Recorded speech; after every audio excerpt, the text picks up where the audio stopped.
Hi everyone, my name is Rachel. I'm 31 years old. For 8 years I was the backbone of Harrison Technologies. Not officially.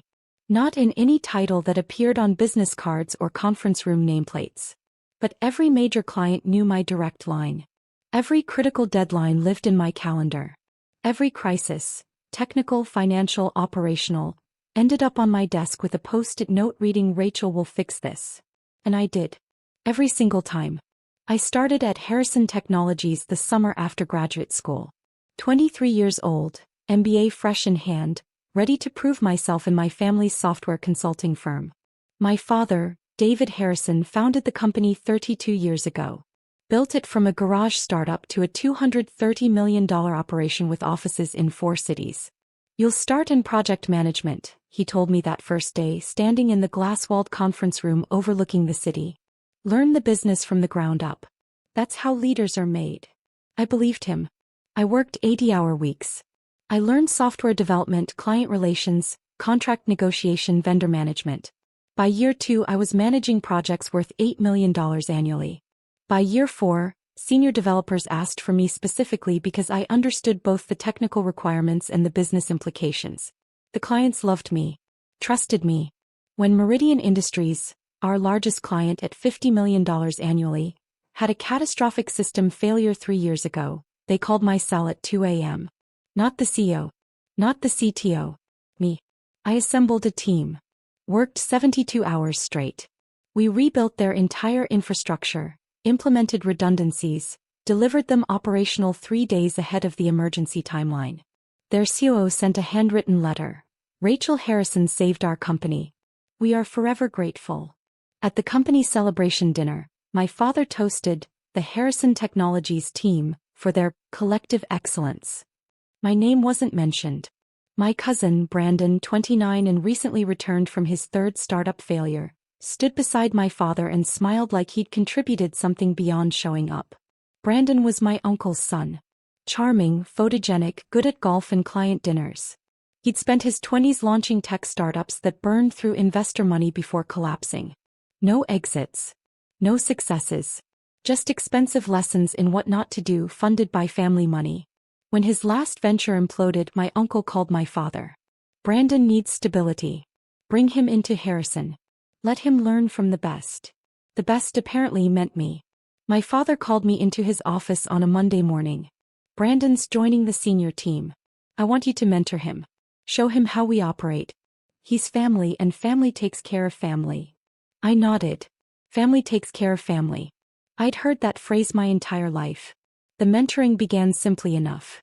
I walked Brandon through our project lifecycle, client management systems, technical architecture. He took notes on an iPad, asked decent questions, seemed genuinely interested in learning. Then the pattern emerged with brutal clarity. Brandon would sit in client meetings, nodding and smiling while I presented the strategies, timelines, risk assessments. Afterward, my father would clap Brandon's shoulder. "Great presence in there, son. Clients respond to that confidence." I'd pack up the projector, the handouts, the technical specifications. Drive back to the office. Implement everything we'd discussed while Brandon played foosball in the break room. When the Apex digital account nearly walked because of a pricing dispute, I spent 2 weeks renegotiating terms. Created a custom package that saved them $2.3 million over 3 years while maintaining our profit margins. The client was ecstatic. Signed a 5-year extension worth $15 million. At the quarterly board meeting, my father stood and announced, "I'm pleased to report that Brandon successfully retained the Apex account through innovative negotiation. This is the kind of strategic thinking that will drive Harrison Technologies forward." Brandon looked uncomfortable. I looked at my laptop screen where the 47-page proposal I'd written was still open. Mrs. Patterson, our CFO for 18 years, found me in the parking garage that evening. I was sitting in my car, not crying, just staring at the steering wheel. "He knows," she said through my open window. "David knows you saved Apex. The whole executive team knows. Then why does Brandon get credit? Because acknowledging your work means acknowledging he's grooming the wrong person for succession." She squeezed my shoulder through the window. "You're not invisible, Rachel. You're essential. That's different. And eventually, essential people get tired of being treated as expendable." The invisible labor continued for 8 years. I mentored Brandon. Showed him how to read technical documentation, manage difficult clients, negotiate contracts, handle vendor relationships. He learned slowly how to look competent in presentations. He never learned how to do the actual strategic work. When clients called with emergencies, they called me. When proposals needed final review at midnight, I did it. When the board requested financial projections, I built the models, then watched Brandon present them to applause. My father created a new role for Brandon in year 5. Executive Vice President of Strategic Growth. Corner office with a view. $250,000 salary. Company car. Business cards printed on heavy cardstock that probably cost more than my monthly rent. I was still senior project director at $145,000 in an interior office next to the server room where the ventilation system hummed constantly. "You're doing critical work," my father said when I asked about my own advancement. "Client-facing work. The operational foundation of this company." "I've been here 8 years," I said carefully. "I manage accounts worth $87 million. I've never lost a client. I've brought in $34 million in new business. I've mentored every senior hire for the past 4 years, including Brandon. And we appreciate that enormously. But Rachel, leadership isn't just about technical excellence. It's about vision, market positioning. Brandon has that natural executive presence clients respect. Brandon, who'd asked me last week what API stood for. Brandon, who'd missed a critical client presentation because he was hungover from a networking event. Brandon, who still forwarded me emails asking, "How should I respond to this?" But Brandon played golf with my father every Saturday. Brandon made my uncle laugh at family dinners. Brandon was the son my father never had. I was just the daughter who made it all work behind the curtain. The breaking point came on a Thursday in March. My father called an all-hands meeting for 4 p.m. Unusual timing. Most announcements came Monday mornings. I assumed it was about the Meridian contract renewal I'd been negotiating. We'd just finalized terms.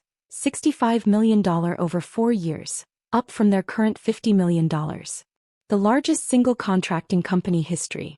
The main floor filled with employees. 143 people from senior architects to junior developers.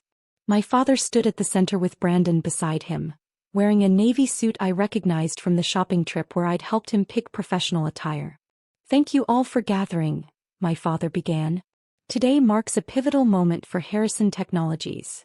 He talked about legacy, innovation, the need for bold leadership to guide us into the next decade of growth.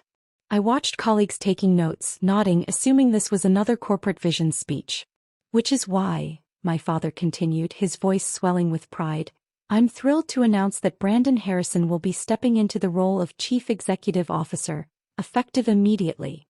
The room erupted in applause. Professional. Expected. Scripted. I sat frozen in my chair. CEO. Not CEO.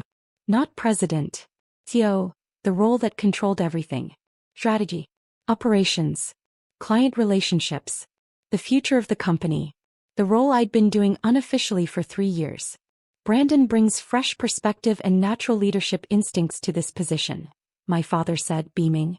"I'll be transitioning to executive chairman, providing guidance while Brandon leads us forward." Brandon stood, shook hands, accepted congratulations. His eyes found mine across the room.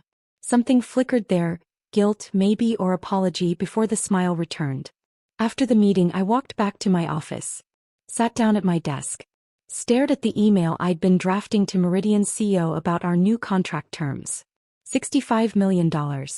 I'd negotiated every term. Built the technical specifications. Designed the implementation timeline. And Brandon, who couldn't explain our core service offerings without a script, would now take credit for it all. My father appeared in my doorway 30 minutes later. "I need you to transition your major accounts to Brandon over the next month," he said. Not asked. Stated. "Meridian especially. You've built strong relationships there. I want you to ensure Brandon has everything he needs to maintain those connections." "My relationships," I repeated softly. "The company's relationships, Rachel. You understand? This is about continuity. Brandon will need your institutional knowledge to succeed." Something inside me, something that had been bending for 8 years, snapped clean. And what's my new role? I asked. You'll continue as Senior Project Director. Your work is invaluable. Just because Brandon is CEO doesn't diminish your. After 8 years. After managing $87 million in accounts.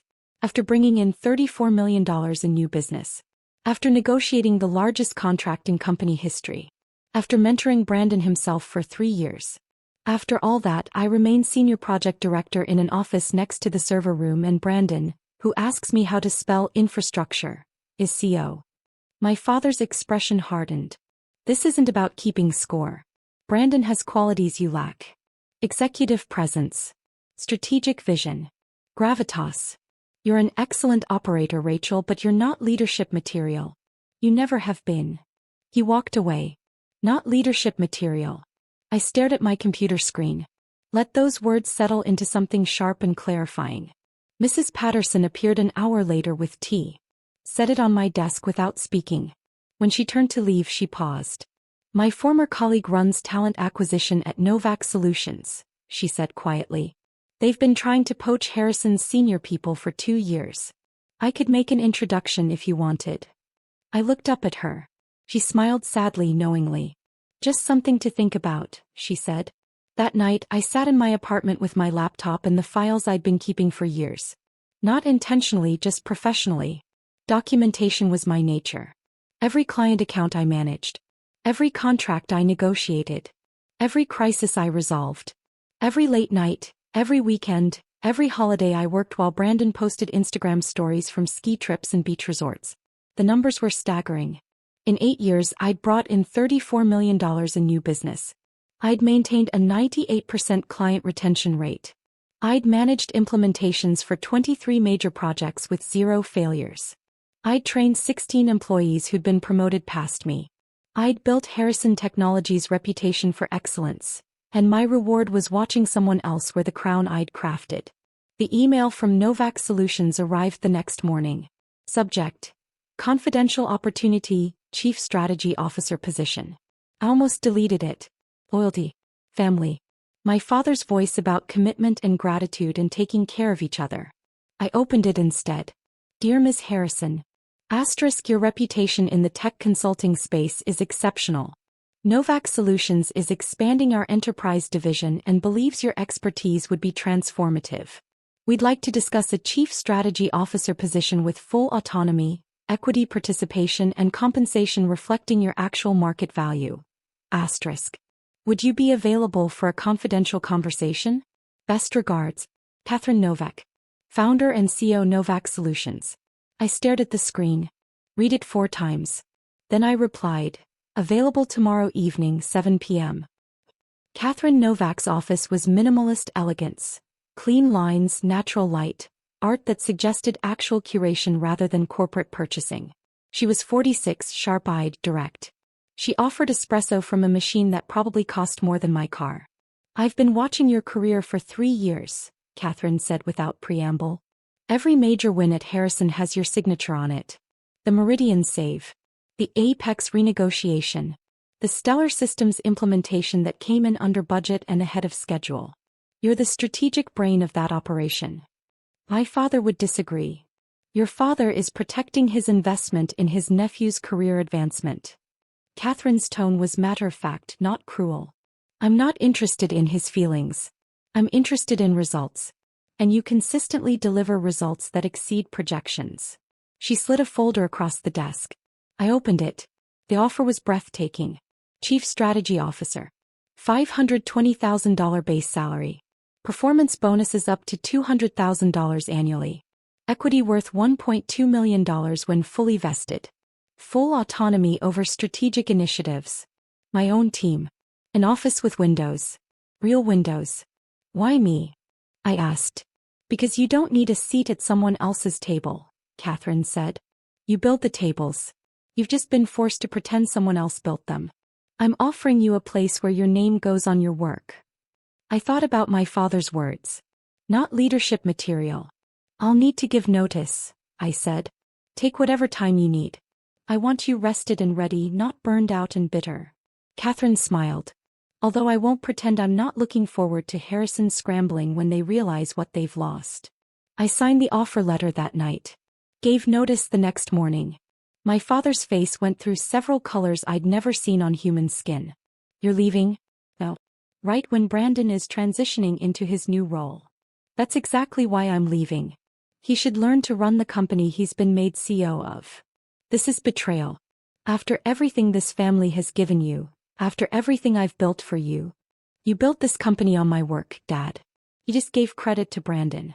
Novak Solutions is giving me a title that matches my contributions and compensation that reflects my actual value. This was the easiest decision I've ever made. You'll regret this, my father said, voice shaking. You can't just abandon your family. I'm not abandoning family. I'm leaving a company that treats me like support staff while giving executive titles to someone who still asks me to explain basic concepts. Brandon appeared in the doorway. Rachel, wait. Maybe we can restructure. Make you president or chief operating officer or, I repeated. 8 years of doing your work, Brandon. 8 years of mentoring you while you took credit. 8 years of watching you get promoted past me for work I did. And now that I'm leaving, suddenly there's room to restructure. I didn't ask for this, Brandon said quietly. No. But you took it anyway. You stood in boardrooms and accepted applause for strategies I created. You could have said something. You never did. I picked up the box with my desk belongings, not much after 8 years. A plant Mrs. Patterson had given me. Photos from client events where I was always in the background. The handwritten note from Meridian thanking me for saving their company. Mrs. Patterson met me in the lobby. Pressed an envelope into my hands. Open it later, she said. And Rachel, you're going to be extraordinary. Come back and tell me about it. I left without looking back at the building. Just walked to my car, put the box in the trunk, drove away from 8 years of invisible labor. The envelope contained a $1,000 check and a note. Asterisk, not charity. An investment in someone who always should have been CEO. Make them regret it. Asterisk. At Novak Solutions everything was different. I had an office with floor-to-ceiling windows overlooking the harbor. A team of 8 strategists who reported directly to me. Projects with my name in bold at the top of every proposal. Lead strategist, Rachel Harrison, Chief Strategy Officer. The first time Catherine asked my opinion in a leadership meeting, I waited for someone to interrupt. To explain what I really meant. To simplify my technical language for the room. No one did. Catherine just nodded and said, solid analysis. Let's build on that framework. My direct report, Sarah, scheduled weekly one-on-ones not to micromanage but to ask genuine questions. What resources do you need? How can I support your initiatives? What obstacles should I clear? When I delivered my first major strategy presentation, a market expansion plan for our enterprise division, the board applauded. Catherine sent a company-wide email. Asterisk, this is what strategic excellence looks like. Rachel Harrison just mapped our next 3 years of growth. This is leadership. Asterisk. I cried in the parking garage afterward. Not from sadness. From the startling, disorienting relief of being seen. Of being valued. Of having my work acknowledged with my name attached to it. My therapist, Dr. Singh, helped me process the transition. You're grieving, she said during our second session. Not the job. The relationship with your father that you wanted but never had. He's called 23 times, I said. I haven't answered. That's boundary setting. How does it feel? Terrifying. But also peaceful. Both can coexist. Dr. Singh handed me a worksheet on boundary scripts. Remember, no is a complete sentence. You don't owe explanations for protecting your well-being. The evidence folder helped. I'd kept everything. Emails, project documentation, client testimonials, my personal spreadsheet tracking 8 years of contributions. Every time doubt crept in. Asterisk, maybe I'm being selfish, maybe I should have stayed, maybe he was right about me not being leadership material. Asterisk. I opened that folder. The data said, asterisk, you were always a leader. He just refused to see it. Asterisk. 2 months into my role at Novak, the earthquake hit Harrison Technologies. It started with Meridian Industries. Their CEO James Whitfield called me directly. My personal cell. The number I'd given him 3 years ago during the infrastructure crisis, with instructions to call anytime, day or night. Rachel, I need to talk to you about something sensitive. Of course, James. What's happening? We finalized the contract renewal with Harrison last month. $65 million over 4 years. You negotiated every term, designed the implementation plan. Now we're dealing with Brandon and... He paused. Rachel, he doesn't understand our technical requirements. He can't answer basic questions about the architecture you designed. We've tried to work with him, but after 3 meetings where he promised to get back to us on fundamental details, we're concerned. I'm sorry you're experiencing that, I said carefully. I'm calling because Meridian wants to move our account to Novak Solutions. You're there. We don't want Harrison Technologies. We want you. You've always been our real partner. We're just following the expertise. I thought about loyalty, family, the right thing to do. Then I thought about 8 years of invisible labor and my father calling me not leadership material.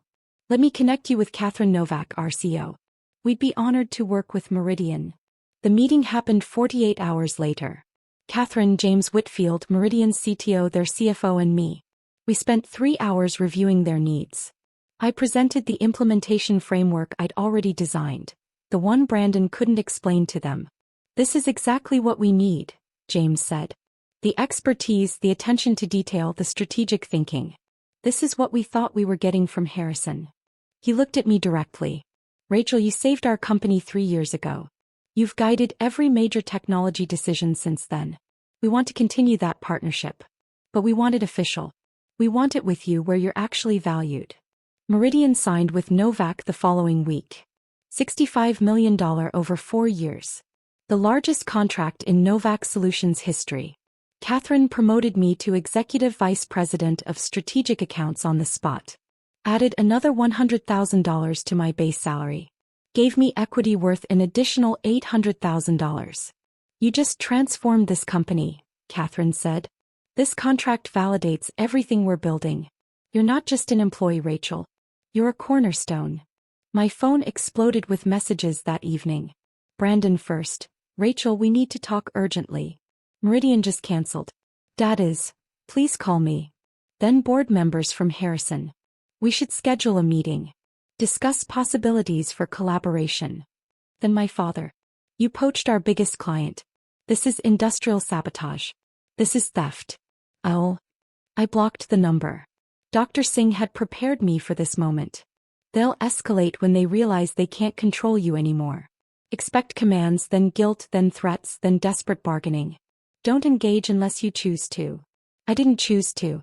Catherine, however, was thrilled. One of the top 5 consulting firms in the region just lost their anchor client to us. Rachel, you're not just good at this work. You're transformational. The second defection came 3 weeks later. Apex Digital, the account I'd saved with custom pricing. Their VP of technology called me directly. Rachel, I'm going to be blunt. Since you left, Harrison's service quality has collapsed. Brandon doesn't understand our technical stack. He missed 2 quarterly reviews. When we raised concerns about our roadmap, he assured us the team would handle it, but no one contacted us. We don't want teams. We want the person who actually understands our business. We want you. Apex brought their $15 million contract to Novak. The third defection made industry headlines. Stellar Systems moves $22 million account to Novak Solutions, following strategic excellence. The article quoted Stellar CEO. We partnered with Harrison Technologies because of Rachel Harrison's strategic vision. When she moved to Novak Solutions, the choice was obvious. Expertise matters more than company legacy. My phone became unusable. Messages flooded in. Brandon, no longer professional. Rachel, please. You're destroying us. Dad's having panic attacks. We've lost $102 million in contracts. We need help. Board members increasingly desperate. We should discuss terms for your return. Name your price. My uncle, you're tearing this family apart. Brandon looks 10 years older. Your father can't sleep. How can you be so cold? I blocked the numbers one by one. Mrs. Patterson texted. *7 senior people quit this week. Including me. Brandon is in over his head and David won't admit it. The whole company is chaos. But you're thriving. Proud of you, Rachel. Catherine called a company meeting. Announced that Novak Solutions had grown 43% in 3 months. That we were opening a new office. That our client retention was 100%. That Rachel Harrison's leadership had transformed the company's trajectory. This, Catherine said, gesturing to me, is what happens when you recognize and reward actual talent instead of trying to fit square pegs into round holes because of nepotism. The entire company applauded. For me. For my work. For leadership that was finally, officially acknowledged. Month 4 brought the desperate phase. My father and Brandon showed up at Novak's offices. Security called up. Catherine came to my office first. 2 men claiming to be family. Want me to have them removed. I considered it. How easy to simply refuse. To let them wait in the lobby experiencing what I'd experienced for 8 years. Being invisible, dismissed, not worth time. But Dr. Singh's voice. Asterisk closure isn't something they give you. Something you create for yourself. Asterisk. I'll meet them in the cafe downstairs, I said. Public space. 30 minutes maximum. We sat at a corner table. Glass walls. Other professionals working around us. Witnesses. My father looked diminished somehow. Older. Thinner. Brandon looked exhausted with dark circles under his eyes. Thank you for seeing us, my father began. I waited. We may have underestimated your contributions to the company, he said carefully. Legal language. Precise. We'd like to discuss you returning as President and Chief Operating Officer. Substantial compensation increase. Real authority. Brandon would remain CO, but you'd handle all strategic operations. What's substantial? I asked. $350,000 base. Plus performance bonuses. Plus equity. I almost laughed. $350,000. Novak pays me $620,000 base. I have equity worth $2 million. I have a team that respects me. I have a CEO who values my input. I have clients who followed me because they trust my expertise. Why would I take a massive pay cut to return to a company where I'd still report to someone who doesn't understand basic technical concepts? I was wrong, my father said quietly. About the leadership material comment. I see now that you were leading all along. Brandon needed the opportunity. He needed to prove himself. And I didn't need opportunities. I didn't need anyone to believe in me. Silence. You built a company that couldn't function without the person you refused to acknowledge, I said evenly. That's not my failure, Dad. That's yours. Brandon spoke for the first time. I told Dad you should have been CEO. I said it after the announcement. But he insisted I was ready and I wanted to believe him. I wanted to prove I could do it. I know, I said. And I did. Brandon wasn't malicious. Just weak. Just willing to accept what he hadn't earned because it was easier than confrontation. But you took the position anyway. You stood in meetings and accepted praise for work I did. You could have insisted I be promoted alongside you. You didn't. We're losing everything, my father said, voice cracking. We've lost $102 million in contracts. 30% of our staff.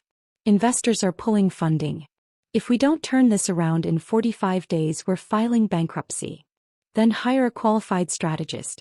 There are excellent ones in the market. Rachel, please. My father's composure broke. I'm asking you to save the company. I'm asking you to come back. To help us survive. I looked at him. This man who'd built a company but refused to see the daughter who'd sustained it. Who'd handed my cousin an executive title for work I'd done. Who'd called me not leadership material while I operated at an executive level for years. You had 8 years to ask for my help while valuing it, I said softly. You used those years to tell me I wasn't enough. That Brandon was better. That executive presence mattered more than actual results. I believed you until I found a company that judged me on merit. And then I built something without you. Something where my work has my name on it. Where my success is acknowledged. Where I'm not invisible. So you're just going to let everything we built collapse? My father asked bitterly. We built? I looked at him steadily. The data shows I brought in $34 million over 8 years. I maintained 98% client retention. I managed 23 major implementations. I mentored your staff. I resolved every crisis. I negotiated every major contract. I held that company together while you gave Brandon credit for my achievements. I stood picking up my bag. What you built was a company dependent on labor you refused to credit. What I built is a career where my contributions are recognized and rewarded. We're both living with our choices. I walked away. Didn't look back. Through the glass wall I saw them sitting there. Father and son. Looking lost. The article appeared 5 weeks later. From shadow to spotlight. How one executive rebuilt her career after family betrayal.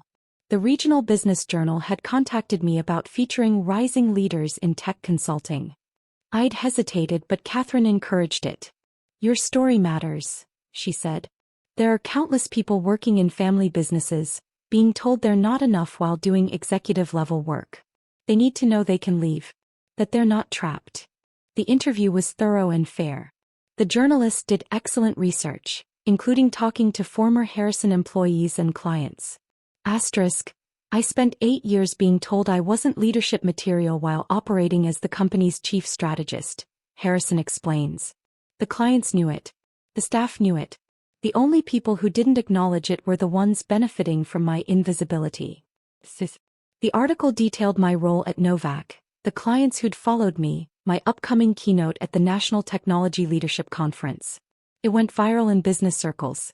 My inbox flooded with messages from people in similar situations. Daughters in family businesses. Sons overlooked for younger siblings. Employees watching less qualified relatives get promoted. Thank you for speaking up. I'm in the exact situation. Your story gave me courage. 15 years doing my brother's work. This helped me see I'm not crazy. I left my family's company last month after reading this. Already have 3 offers. Brandon sent one text.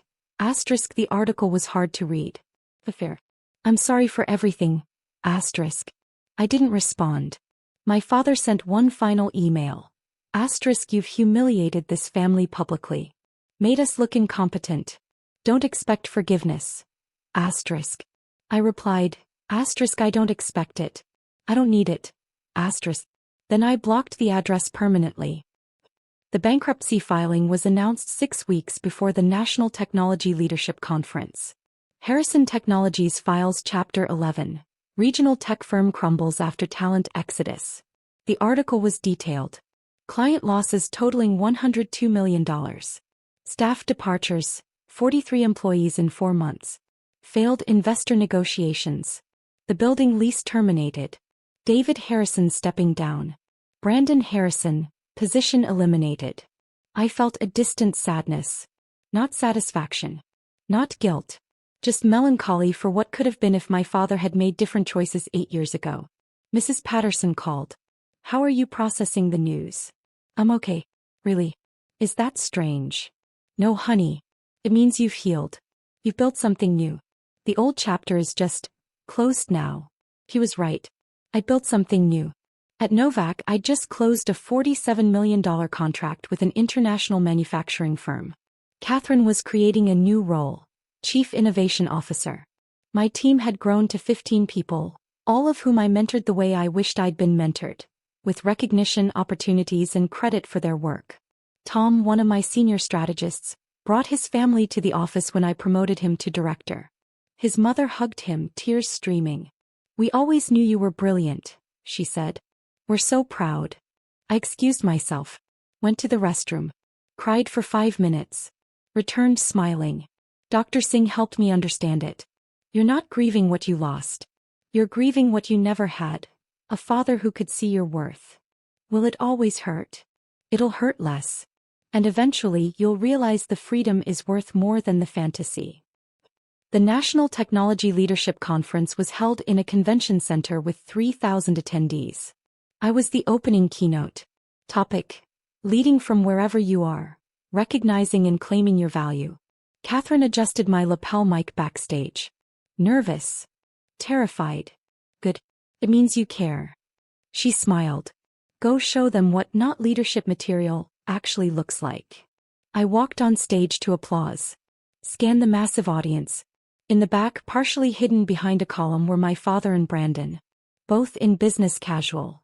No suits, a departure from the executive uniforms they'd always worn. My father looked haggard. Brandon looked like he'd aged 5 years. I could have had security remove them. I could have ignored them completely. Instead, I began my speech.